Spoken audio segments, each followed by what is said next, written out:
नमस्कार. माझं नाव अरुण परांजपे. व्हॉट्सअपवर आली एक कविता आज मी आपणासमोर सादर करीत आहे. या कवितेचे लेखक आहेत किंवा कवी आहेत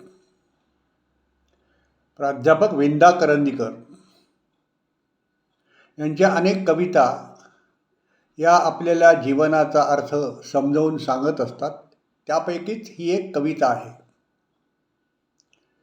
ही कविता समजून त्याप्रमाणे आपण जर आपलं वागणं, विचार हे व्यक्त केले तर आपल्याला त्यातून खूप सुखाने आयुष्य जगता येईल.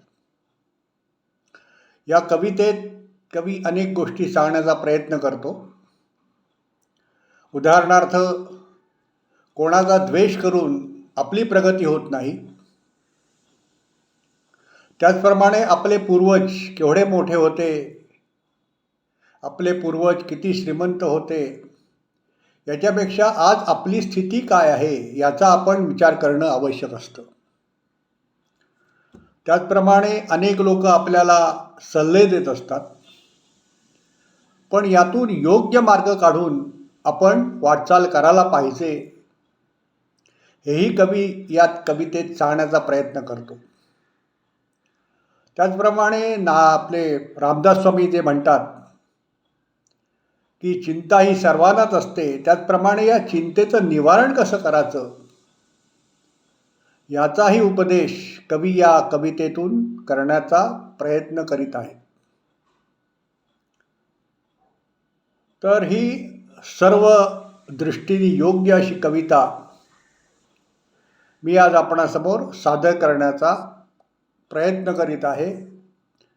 कवींना वंदन करून ही कविता मी आज आपणासमोर सादर करीत आहे. कवितेचं शीर्षक आहे एवढे लक्षात ठेवा. कवितेचं शीर्षक आहे एवढे लक्षात ठेवा. आता मी कवितेला सुरुवात करीत आहे. उंचीन आपुली वाढते, उंचीन आपुली वाढते, फारशी वाटून हेवा, श्रेय ज्याचे त्यास द्यावे, एवढे लक्षात ठेवा. ती पूर्वजांची थोरवी, त्या पूर्वजांना गौरवी. ती पूर्वजांची थोरवी, त्या पूर्वजांना गौरवी. तीन कामी आपुल्या, एवढे लक्षात ठेवा. तीन कामी आपुल्या, एवढे लक्षात ठेवा. जाणते जे सांगती, जाणते जे सांगती, ते ऐकून घ्यावे सदा. मात्र तीही माणसेच, एवढे लक्षात ठेवा. मात्र तीही माणसेच, एवढे लक्षात ठेवा. पुढे कवी असं म्हणतात, चिंता जगी या सर्वथा, कोणान येई टाळता. चिंता जगी या सर्वथा, कोणान येई टाळता. उद्योग चिंता घालवी, एवढे लक्षात ठेवा. उद्योग चिंता घालवी, एवढे लक्षात ठेवा. म्हणजे आपण काहीतरी उद्योगात रमून आपला कार्यभाग उरकला तर आपली चिंता खूप कमी होते. पुढे कवी असं म्हणतात, विश्वास ठेवावाच लागे, व्यवहार चाले त्यावरी. विश्वास ठेवावाच लागे, व्यवहार चाले त्यावरी.